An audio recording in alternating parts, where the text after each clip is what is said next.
Manx Radio Podcasts, powered by Shaw. Hello and welcome to the Women Today podcast, a look back at some of the highlights from the past week. And once again, we've been joined by some incredible people, from a man who saw his school bombed during the Second World War, to a jewellery expert, to an artist who was recently diagnosed with Asperger's and talked really honestly and movingly about her personal experiences. But first, we had a special programme on Friday as we took Women Today on the road for the first time as the Isle of Man turned pink in support of the Manx Breast Cancer Support Group.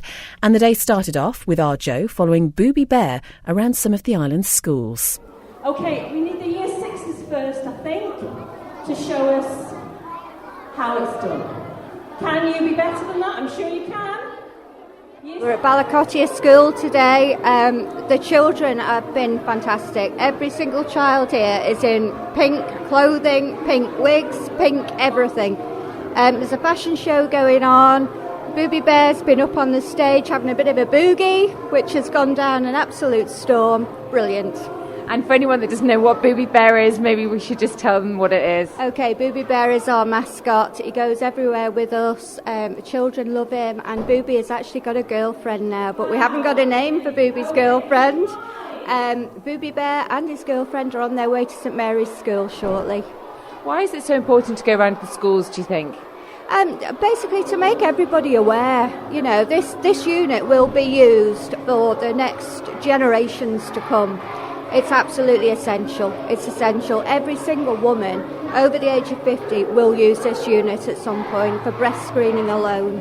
So it's essential that we get the message out there how important it is. How are the kids reacting? Brilliant, absolutely brilliant. They've really, really got in touch with it, and they're just all, love it. I'm Susie Lister, and I'm the Rainbow Room Unit Manager at Balacottia School. Susie, doing an event like this, how important do you think it is for the children? The children gain a lot from this event. We started it last year and they had so much fun. And as you can see, they've all dressed up and taken part, even the staff. Hello, Carol Walsh, Head Teacher, Balacottia School. How much do you enjoy an event like this? Oh, it's super. The children really, really love it. It's lovely to see the looks on their faces. But as well as that, it's understanding of why we're doing it. It's not just for fun. There is a reason behind it, and we have talked to the children about that. And how easy is that to talk, or hard is that to talk to the children about it? A mixture. The older ones understand. The younger ones don't understand quite so much, but the older ones do. And we have had members of staff here who have had breast cancer. So it is a charity that's very dear to our hearts here at Balacottia School. OK, guys, are you having fun? Yeah. Yeah? Yeah. You're all having fun? Yeah. So what is it that we're doing here today? We're raising money to build a ward in the Isle of Man so people don't have to go away for breast cancer. Do you think this is a good way of doing it? Yeah, because it's a fun way, but we can also raise a lot of money with it. And how do you raise money? Everyone dresses up in pink or red, and then we bring in £1, and we can bring in 50p for sweets or get cakes. So what's the best part of it, the sweets, the cakes or the fashion show?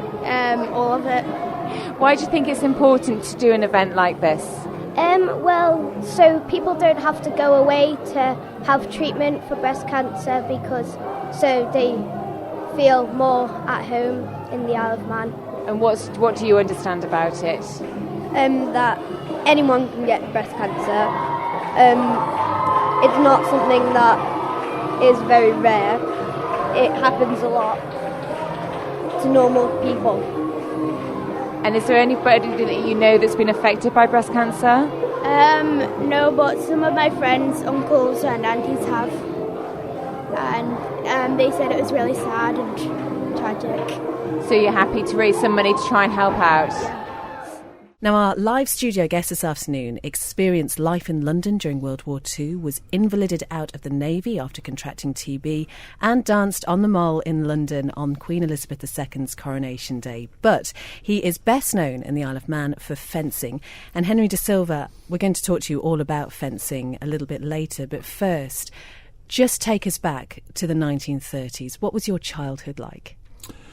Well, I was born in 1933, and I don't remember the very early years, although My mother did. I was missing one day out of my pram, and the police finally came back to them and said I'd wandered about 5 miles across the main arterial road to my aunt's that I'd only visited once before. So I suppose that's how I took up navigation in the Navy. You clearly do remember the early years of the war, and your school was bombed. Yes, I do remember. I remember a dogfight, seeing the planes, some coming down in smoke over Croydon Aerodrome. I also had, during the war, the windows blown in on my bed, ceiling come down on my bed, but I was always a deep sleeper. And I spent my informative years collecting shrapnel and nose cones. And one year we were very lucky because the school got bombed and there was no heating, so we couldn't go to school. Was that the general feeling, actually? I mean, I suppose it's difficult for anybody who hasn't lived through the horror of a war to understand what emotions you go through, but there were high points as well. Yes, the high points were we were all very young, and in a way it was exciting, but we thought if we were going to be invaded, we would dig tunnels and then come up behind the Germans and do whatever we could to disrupt we were just sort of adventurous, what we could do, like, the comic things that happened in the comics. To us, we didn't go through the emotions of death and horror. We were more or less sort of, we're going to beat them. Do you remember the celebrations at the end of the war? Oh, yes, I remember I was, at the end of the war, we had our parties. Even though everything was rationed, we still had our street parties and flags and everything. It was a good time, really, for us. We used to collect acorns for the pigs and, used to do, at school, we went out harvesting at different farms. So really, the horrors of the war didn't hit us so much. But afterwards, we sort of saw the injured people and people going around in blue uniforms that was ex-servicemen. And so, therefore, later years, the horror did come back to us. And what made you want to go into the Navy then?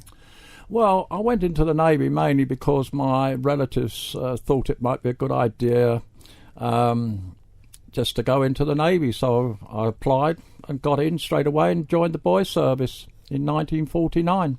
But I mentioned you contracted TB. What was that period of your life like? Well, I spent a year of my life in hospital in 1952, and I enjoyed my time in the Navy, didn't want to come out, tried to get back again on national service, but I wasn't accepted.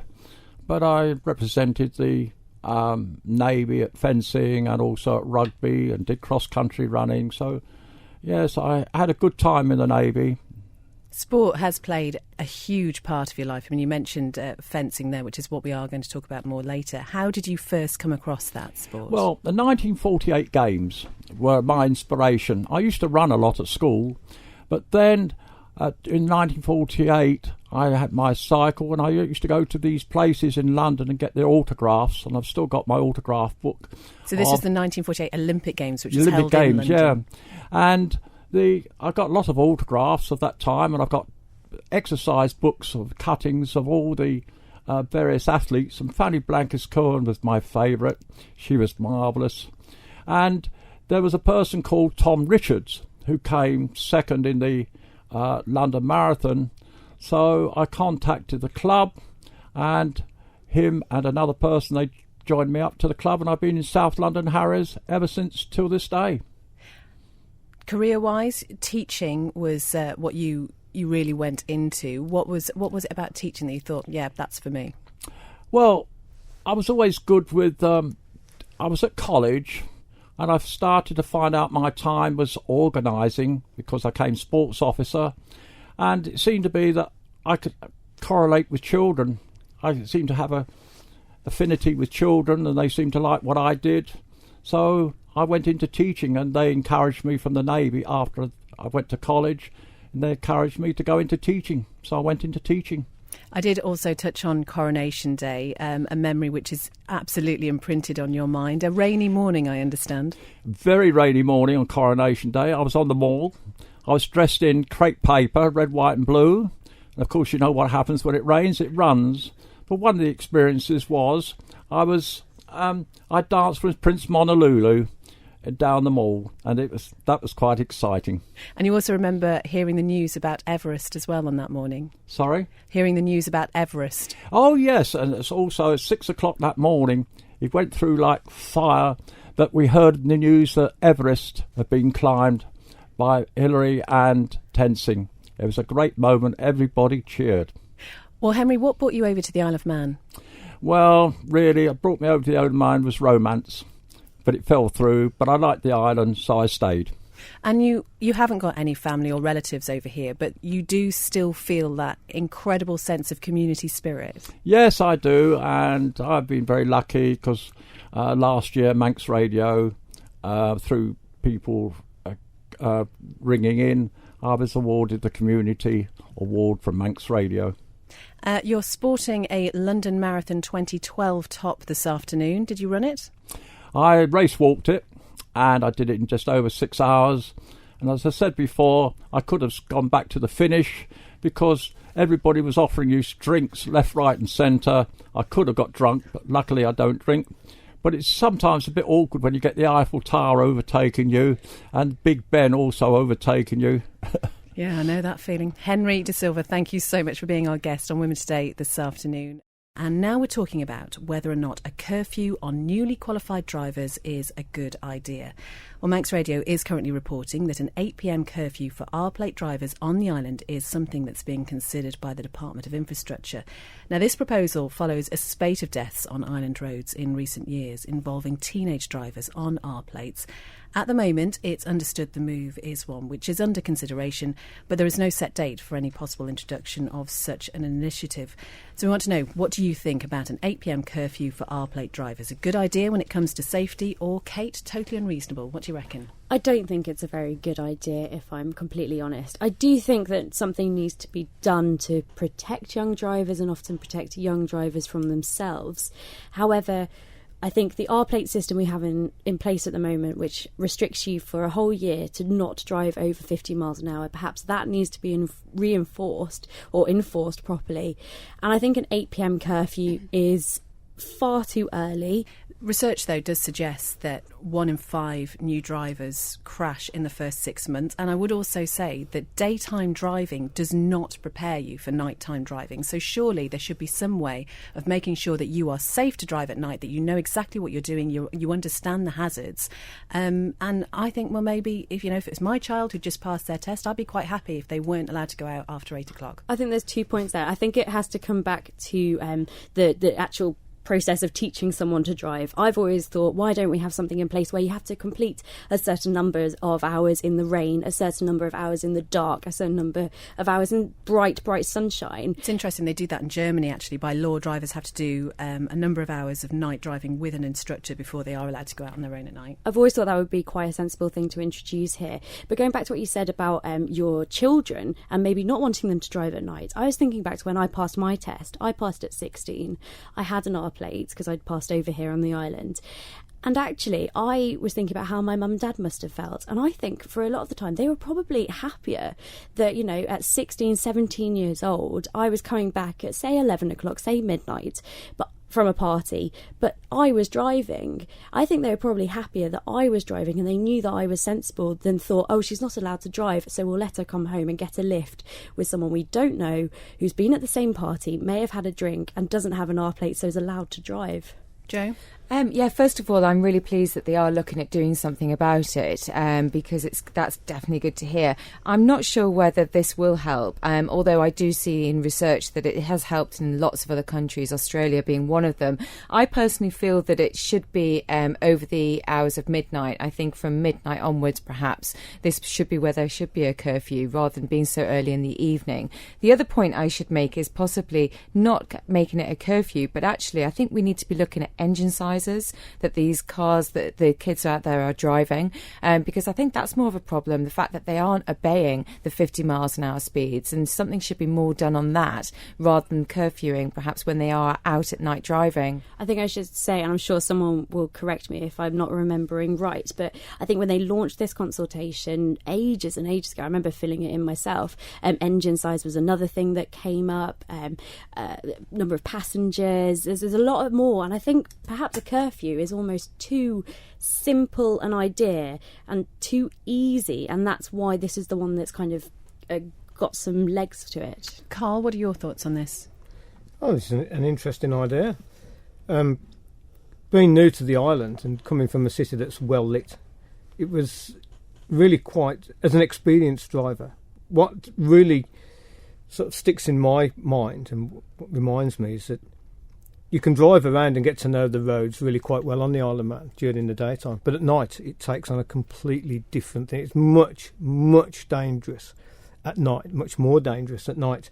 And I think 8 o'clock in the summer when it's light is nonsense really, but 8 o'clock from now on in for the next 5-6 months when it's really dark might have some depth to it. The thing is with the R, I've never seen the R plate before, and I think that's a really good idea, that other road users know that somebody in front of you or around you is a relatively new driver and they could make mistakes, and and it's like seeing an L plate. When somebody's learning to drive, you are that little bit more aware that somebody's inexperienced, especially if you've got children in your car. But a curfew, it seems a bit harsh, but from a safety point of view, from the darkness, I mean, I'm a very experienced driver, and I find I drive much slower at night around here.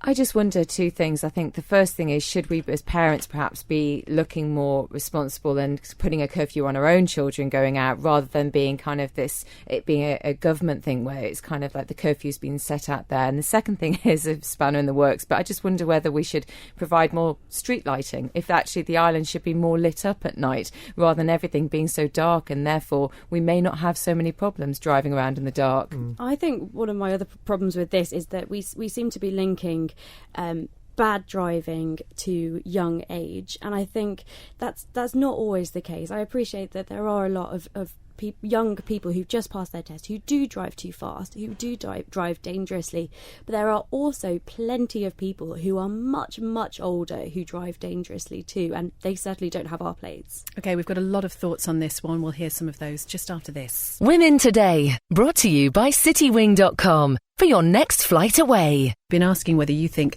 a curfew on newly qualified drivers is a good idea or not. We've got lots of comments on this. Tony says 8 p.m. is a ridiculous idea. What happens if you're a shift worker and you sometimes have to work a late shift? Has anyone mentioned what time in the morning the curfew would end? Mike says it's not been thought through. What about young people, again, who work in the evening? Ian says if my kids wanted their car at night, they could have it, but they had to be home by 11 p.m. If they wanted to stay out later, no car. Yes, I was strict, but my kids are both still alive in their 20s. And Chris says he's brought this issue up before. Stopping young drivers from driving in the dark won't teach them anything. Young drivers should be instructed how to get out of skids on a skid pan, and that would stop the majority of accidents. I think it's probably important at this point to bring in the thoughts of driving instructors. And Kate, you've been talking to some this morning. Yeah, this morning I made a few phone calls to some driving instructors to get their thoughts on this. And I spoke to Chris Stewart of Manning School of Driving, and he believes the curfew is too early. He says you've got to take into consideration that people have jobs that finish later than 8 p.m. He is positive about the idea, but not the time. He also says there should be an age discrepancy. He's currently teaching someone who's 60 years old and says you couldn't give them a curfew. Perhaps, he suggests, you could go by the age of insurance brackets to decide who should be given a curfew. However, he believes the problem lies more in how many passengers our plate drivers are allowed to carry. He says you even see this in the daytime, with new drivers being distracted by a full car of people, and he believes correcting this is more important than a curfew on newly qualified drivers. I also spoke to another driving instructor who's asked to remain anonymous, and he said, or she said, don't believe it's anything to do with our plates. It's all about how people are taught. You need to focus on safety, different driving conditions, and educate drivers. And our guest this afternoon is a qualified squash coach who wants to see more women take up or come back to the sport. But before we talk about how you're planning to do that, Carl Albright, I'm just going to get it out of the way. People will detect from your accent that you're not from round these parts. Where are you from? I'm from Birmingham. And what brought you over to the Isle of Man? I came over and followed my brother, who came over a number of years before me, and it just seemed the right thing to do at that time, and I could do it, so I did it, and I'm so glad I did. You are sporting a Norton top. Were you always a big fan of motorbike racing? Yes, always. Yeah. Tell me about growing up, though, in Birmingham, in and around that area. What was your childhood like? It was great because we were very lucky because we were in Bourneville, which is a beautiful part of Birmingham, and, of course, Cadbury's and chocolate. And it was great. And we were very lucky. We had parks and, it wasn't the industrial area that people think when they hear the word Birmingham. We were very lucky, and it was great. Interesting. We were talking just before we came on air about accents, and I think the Birmingham accent, it's brilliant because it is so distinctive, but you're not so keen on it. No, I don't think it's great. Why is that? It's just a bit flat. It's like a flat. There are nicer accents, but ours is horrible. It could be worse. It could be Black Country. Well, you mentioned Cadbury's, and I understand from what you said before that many of your friends, when they were thinking about going into the world of work, chose that as a career path. Many of them still there. Ever thought about it yourself? I did. I was there for one day, but it was horrible. I didn't like it at all. But going to Cadbury's was because we went to Cadbury's schools. You see, Bourneville is Cadbury's, so a lot of people from school went to Cadbury's and stayed in Bourneville. My best friend at school is still there. But if you didn't do that and you wanted to do something a little bit more technical, there was Triplex, of course, there was Rover Leyland. But you could do just about any trade in Birmingham or the Midlands that you wanted to do. It was the workshop of the country, of course, but I went into jewellery. Going back to Cadbury's, I always think of it as Charlie and the Chocolate Factory. Not like that at all, then? No. Oh. No, it makes you feel sick. But we all love chocolate because it was in the air. I mean, as kids, every day in the playground, you could smell chocolate. Every single day, It doesn't get better than that, does it? So you went into jewellery, you said. I did, How did you end up doing that? Well, it was just at the careers advice. They said there was an opening at the jewellers, and I thought my mum would love it. And they arranged an interview for me, and I phoned my dad to find out if he knew where it was. And he did, and he just said, make sure you're clean and tidy and put a shirt and tie on. And I think it was the shirt and tie that got me the job. So and what I stayed there. I loved it. What did you start off doing? My very first job was stamping silver on the back of silver St Christopher's on a little hand press. And that was and I remember it vividly. I was thinking, wow, I'm at work. I was only 16, and it was really good. And I stayed there for a number of years and learned to do everything that they did at that place. And then I went to Cadbury's, stayed one day, hated it, and then went back to the jewellery and started to learn how to make rings, and I've made rings ever since. Can you spot a fake piece of jewellery at 10 paces? Sometimes. Yeah, normally, not at 10 paces, but yeah, normally you can spot it, yeah. So how would you then, if you were looking for a good piece of jewellery, how do you know that you've got the real deal? Well, if it's gold or platinum, or silver for that matter, it would be properly hallmarked, and you'll know a proper hallmark rather than a foreign stamp. And with stones, diamonds in particular, you can tell. I can always tell by turning them upside down and looking them from the back out. And if it's a cubic zirconia or a CZ or a spinel or something, you can spot it a mile away. Do you know, we're all fiddling around with our rings here. It looks like I'm going to be looking at all your jewellery. We'll do that during the break, maybe. But you started, 1976. How has the trade, the industry of jewellery making changed in that time? Changed. Oh, I mean, up until the recession under Mrs Thatcher in the 80s, we saw what we call Hockley the trade. We sort the area the trade.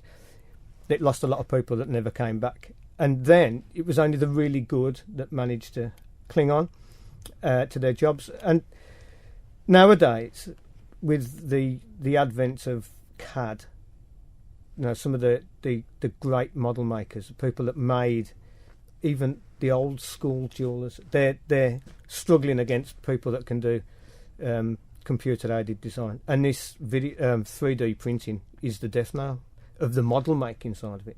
But you always want people. There are always people out there that want a handmade, one-off piece of handmade jewellery. You can buy tons of junk on television, and it is rubbish. I've seen millions of them, and repaired most of them. But there are plenty of people that want quality, and there's some fantastic jewellers, not just in Birmingham, but in the trade.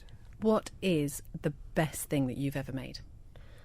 Well, I've made some beautiful rings in time, but one of the most interesting things that we ever got to make was for a Manx lad, and I'd love it if he was listening. It's going back a few years now, and he got a Ferrari Airfix kit cast in red gold. Not all of it, but just the main parts, by a caster that was down in Luton, I believe. That he said, I'll do it, but it's at your risk. And then he brought it over to, but I can't remember how I got associated with it, but we made this 60s classic Ferrari car in red gold. We made all the headlights and the window screens in white gold. We had rubies for the back lights, and we had the hallmark was the number plate, and it was absolutely fantastic. And a silver German Second World War motorbike and sidecar in silver. We put that together as well. So we put all the pieces together. These two fantastic. And I'm not sure, but I think that the Duke's shop bought the car. I think, but it was a long time ago, and I wouldn't like to say that they did or didn't. But I am so dying to be nosy and ask you what value it would be at. Well, I couldn't really tell you. A lot of money. Well, when we made that, it would have been in I'd have thought the mid-90s, I think, like that. But since then, gold's gone through the roof, so it'd be worth 10 times more than it was then, because gold is, So what are you doing over here then? You're still in the trade? Very tiny, weeny amounts, really, just to keep my hand in, because I was still working in the jewellery to a degree when I'd started doing some polishing and gold plating for Dr. John Taylor, and he was producing a reproduction Costa's clock, which is just fabulous. A fabulous piece of kit, it really is, and it was a joy to work on. It was fantastic, and it would be one of my abiding memories of my entire life to have done that with him. And I just stayed. That was 5 years ago, and I just stayed with him. Well, for people who don't know who Dr. John Taylor is, just tell us a bit about him. Dr. John is of Strix fame, and he's an inventor and all-round top bloke. And I think people would associate with John, if they didn't know him, through the clocks and his clock collection, his love for clocks. He's the man that gave you the kettle on and off switch. So he invented the bimetal switch, invented it, and the engineers and the bods at Strix made it work. So when your kettle goes off when it boils, that's down to Dr. John Taylor. Well, Carl, thank you so much for being with us. We haven't even got on to squash yet, No. but we are wondering whether maybe you could cast as a Women's Day mug in something valuable. Like a diamond? Yeah. Single be all right. diamond? I Pink think it could be. diamond. Pink diamond. If you could work on Yeah. that for the next sort of 45 No minutes problem. or so, that'd Yeah. be great. Now, my guest this afternoon is Jade Boylan, who is a freelance illustrator who works from her home here in Macclesfield, creating designs for local and international clients. And with more than 20,000 followers collectively across all her social media profiles, her work is hugely, hugely popular. But privately, Jade has been battling depression and anxiety, and it was only a couple of months ago that she found out what might be behind it all. Now, Jade, we'll find out about that in just a moment, but can you talk us through what it's like to suffer from anxiety and depression, particularly at such a young age? Well, we found out I'd been suffering from it since I was 13, and I first got treatment for it when I was 23, so it had been a decade of trying to deal with it, trying to live with it and just sort of keep going. So it was very difficult, it was really frustrating. I mean, everyone has low days, I know that, and everyone has good days, but I seem to have more low days. So I sought treatment last year, and it's been really, really good, really helpful. I've learned an awful lot. Obviously, I've had a diagnosis now, but even before that, they taught me a lot. They taught me how to cope better, how to deal with things better, how to accept it so that it's not a bad thing if you have anxiety or depression. Lots of people do, and it's quite a normal part of life, really. And how did it manifest itself? Were you the sort of person who sought solitude? Did you try and speak about it with people? I'd always been happy by myself ever since I was little. I'm not one of these people that has to have other people around them. I mean, I have friends and I love seeing my family, but I do need time to recharge afterwards. I think I grew up, I always knew I was introverted. So it sort of manifested in me just really, really low moods, and the anxiety was pretty annoying because I think sometimes people think I can be quite confident, but I'm not. It's all just a bit of an act. And what sort of things were you anxious about? Just mainly social things, which that became a big clue when I eventually got my diagnosis. I was fine dealing with small social gatherings, but I would I would get really, really panicky and have panic attacks in large crowds or busy places. So we're talking about this diagnosis, and you were diagnosed in August with high-functioning Asperger's. What does that mean? I'm still learning about it myself, really. The very first thing I learned when they told me about it was how most people have this common misconception that if you have Asperger's, you're like Rain Man. So you're an absolute genius and you know everything and you're sort of really socially awkward. Which, of course, isn't the case. It might be for some people, but it is a spectrum, so there are varying levels of how it affects people. With some people, it could be quite a severe disability. And with others, it could be a gift, because without Asperger's, we wouldn't have people like Bill Gates or Mark Zuckerberg or Einstein or apparently Jane Austen or Michelangelo. And how helpful has it been for you knowing that there are those very high-profile names, very, very successful people who have had the same journey as you? It's been really comforting, actually, because I knew there was something different or something wrong with me, but I didn't know what. And now that I have a name for it, it's been fantastic learning more about it and learning why I think the way I do and maybe why I'm sort of different to other people. But I think it is a gift. I know a lot of people might see it as a hindrance, but I don't think it is. I think it's a good thing. How does it affect you on a day-to-day basis? Typically, someone with Asperger's will struggle a lot with social interaction, and they might not be able to recognise social norms in other people. Now, I'm lucky I don't have that problem. I think I've learned to adapt and fit in, as many women diagnosed with it do. But it can still be frustrating sometimes. I might come across as a bit cold or a bit unfeeling, which I don't mean to be. It's just because I might not understand the situation properly.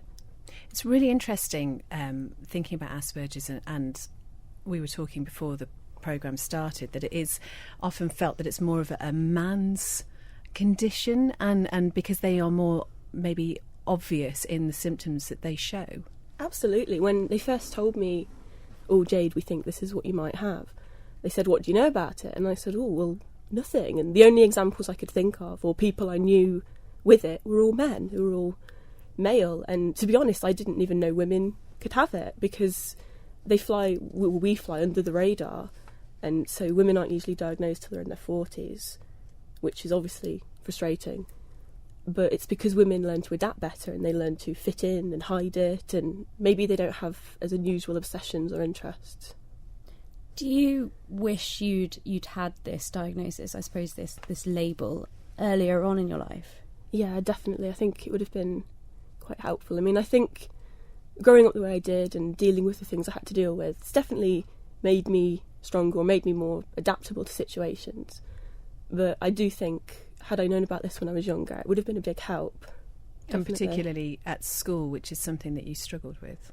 Yeah, it's really frustrating because when I was 7, I was part of the ALSPAC tests on the island, and they discovered that I had a reading age of above 16 plus and an IQ of, really high for a child my age. So on paper I was a genius, but in class I was sort of an average student, unless it was art or reading. So growing up, having teachers yell at me and calling me stupid, and and then I would stand up and recite like a full thing from Shakespeare or name all 50 American states or something. I suppose it should have been a big sign that maybe it wasn't quite normal. But nobody picked up on it while I was at school that I know of. In terms of knowing now what's going on, I mean, is it something that's treated? Is it something you just manage? Or is it something you just accept as part of you? There's no sort of formal treatment for it. Obviously, they can't give you any medicine or do a blood test to prove that you have it. Depending on how it affects a person really decides the sort of treatment they'll get. So if it's quite debilitating for someone, then obviously there are resources to help them and help them control, help them adapt, help them live. I don't fall into that category. There isn't really much of anything they can do for me, they've said. I was given a list of books to read, which was really interesting, but it's just sort of learning about it myself and learning to do what I can. How much do you use art and your creative side to express yourself when you're having your low days, for instance? Yeah, art's probably the only constant I really had to sort of keep me going. That and the books, which sounds really sad, but I enjoyed it. It was unusual because the lower I got, the more colourful and bright and creative my work became, which is still sort of the case now. On a day when I'm feeling a bit low, I'll probably draw a big colourful rainbow-haired lady or something. So I don't know. It's definitely helped me a lot because growing up I was told, you can't express yourself very well, you don't have emotions, you're unfeeling, which you don't really want to hear that at any point in your life, let alone when you're a teenager. So I think I've took solace in my art, and I thought, well, even if I can't write you a beautiful poem or declare my love or something, at least I can draw a nice picture, and obviously I put my emotions into that even if I'm not aware of it. It just shows how therapeutic and cathartic, I guess, art can be for somebody like you. I think for anyone, really. It's easy for me. I have a creative outlet. That is what I do for a living. I think it's the reason these adult colouring books have become so popular, because if you work an office job or something without any creative outlet, that is missing from your life, and you need it. I think if you don't take up crafts, or maybe you don't bake or you don't cook much, I think everyone needs a creative outlet. So I just happen to have one all the time. How influenced then, Jade, are you in your work by living here in the Isle of Man? Because you are very, very keen to call yourself a Manx artist. I am, definitely. I'm very, very proud to be Manx. I'm really proud to live here. I don't do an awful lot of Manx-themed work, which I can come under a bit of flack for, but it's only because there's so much to inspire you in the world, and there is a big world out there. I think as nice as it is to keep everything local and at home, it's also nice to broaden your horizons a bit. I do have one Manx thing. I have a set of paper dolls for children that are Manx themed, which are quite popular. And they've got Manx names? Yeah, Little Ailish and Little Ilium. And they have little Manx dress up and Hoptune dress up. Interesting that you just said you sometimes come under for some flack because of you don't sort of centre a lot of your work on Manx themes. I wonder what it's like to put your work out there. You blog about it, you write about it, you're very honest about it, and some people don't like what you do. How do you handle criticism? Well, the same way you do for anything, really. You know that you're not going to be everyone's cup of tea, and I think a lot of the time if I get a comment, maybe someone being a bit snarky or saying, I don't really like this, do something else, you just have to think, well, they couldn't do it at all, or it doesn't matter if they don't like it because 50 other people like it and somebody's just bought it. So luckily I've not really had anyone absolutely hate what I do, which is quite nice.